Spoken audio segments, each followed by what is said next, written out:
Hello दोस्तों, Manju Hindi story में आपका स्वागत है। आज की कहानी है रिश्ते, भाग 1। सागर आज सुबह जल्दी उठ गया। उसे आज अपने पापा को हेल्थ चेकअप के लिए ले जाना था। सुबह जल्दी उठकर वह पापा के कमरे में गया। उसने देखा वहाँ पापा नहीं थे।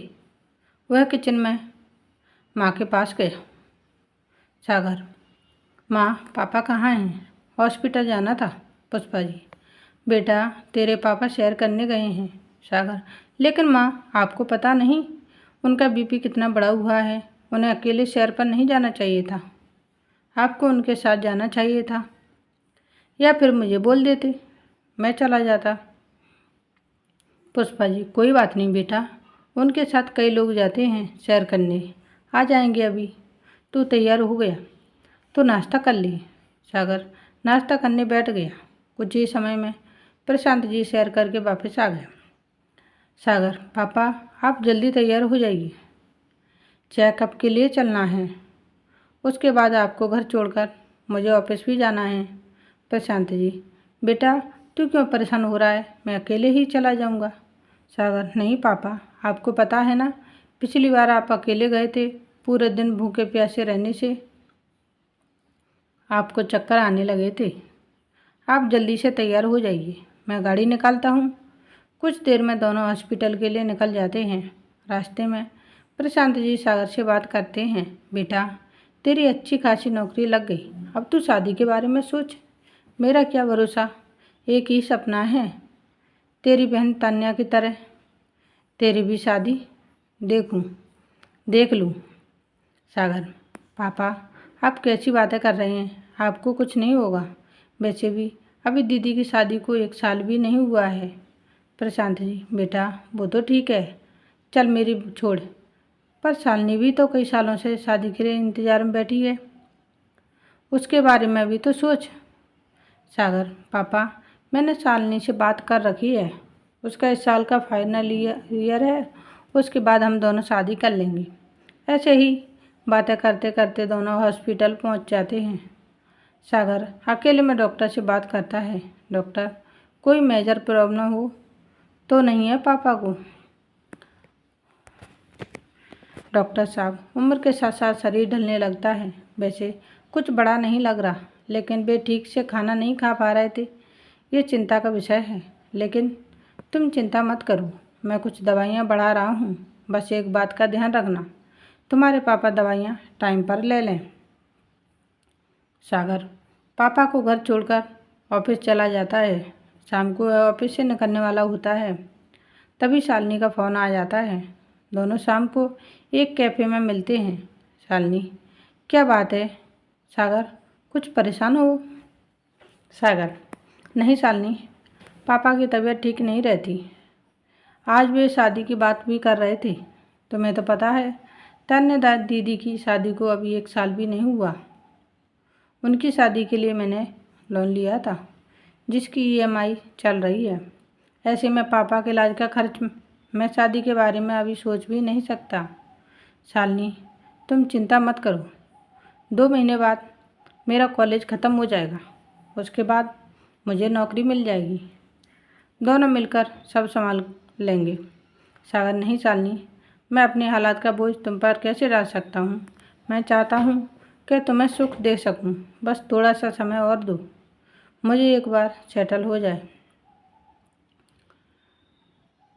फिर शादी कर लेंगे।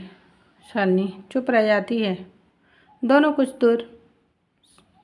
देर साथ समय बिताकर अपने घर चले जाते हैं। 2 दिन बाद सागर के पास डॉक्टर का फ़ोन आता है। सागर उनके पास पहुंच जाता है और पूछता है, डॉक्टर साहब, क्या बात है? पापा की रिपोर्ट आ गई क्या? डॉक्टर: सागर, तुम्हारे पापा की रिपोर्ट आ गई है। सागर: डॉक्टर साहब, सब ठीक तो है ना? कोई चिंता की बात तो नहीं है? डॉक्टर: सागर, तुम्हें हिम्मत से काम लेना होगा, तुम्हारे पिता को कैंसर है, वो भी 3री स्टेज पर है। सागर के पैरों तले जमीन खिसक गई, उसकी आंखों से आंसू बहने लगे। डॉक्टर ने उसके कंधे पर हाथ रखा और उसे पीने के लिए पानी दिया। डॉक्टर: सागर, तुम ये बात अपने पिता को नहीं बताना, उनका हार्ट पहले ही कमज़ोर है। सागर, डॉक्टर साहब, अब तो साइंस ने काफ़ी तरक्की कर ली है। आप बढ़िया से बढ़िया इलाज शुरू कीजिए। पैसों की चिंता मत कीजिए, मैं इंतज़ाम कर लूँगा। डॉक्टर, सागर, बात पैसों की नहीं है। कैंसर काफ़ी फैल चुका है।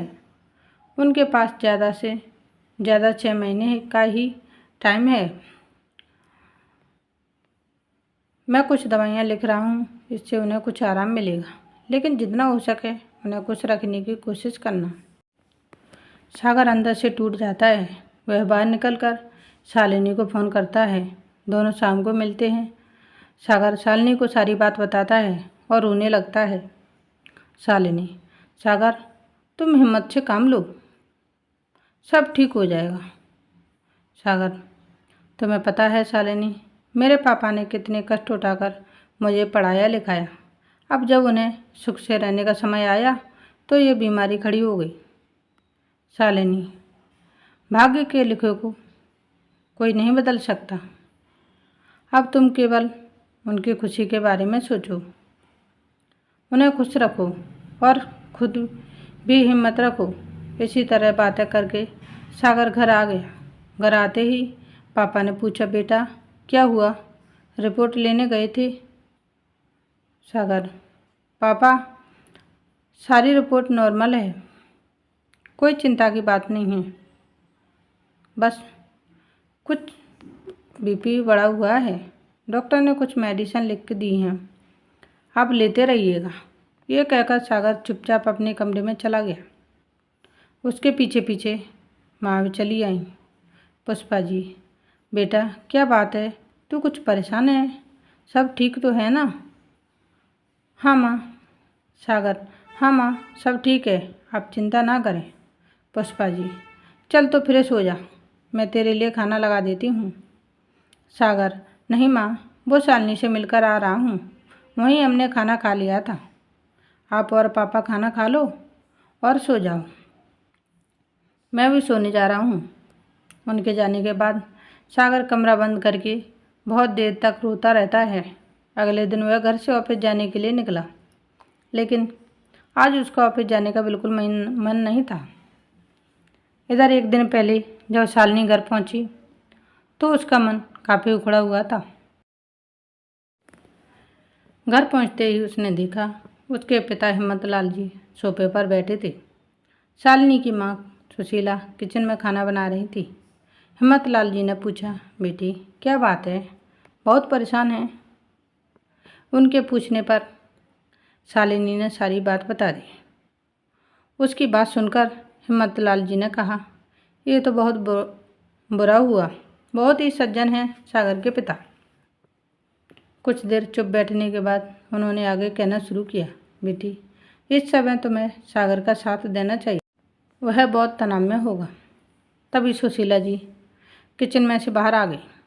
सुशीला जी, आप बाप बेटी भी कमाल करते हो, कभी अपने बारे में भी सोचोगे या हमेशा दूसरों के बारे में ही सोचते रहोगे?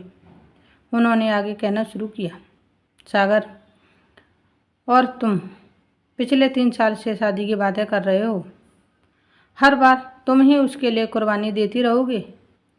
पहले उसकी नौकरी नहीं थी, जब नौकरी लगी तो यह कहकर शादी के लिए मना कर दिया कि बहन की शादी करनी है।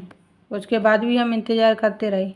कल तक कह रहा था बहन की शादी को एक साल पूरा होते ही हम शादी कर लेंगे, लेकिन अब तो हद हो गई।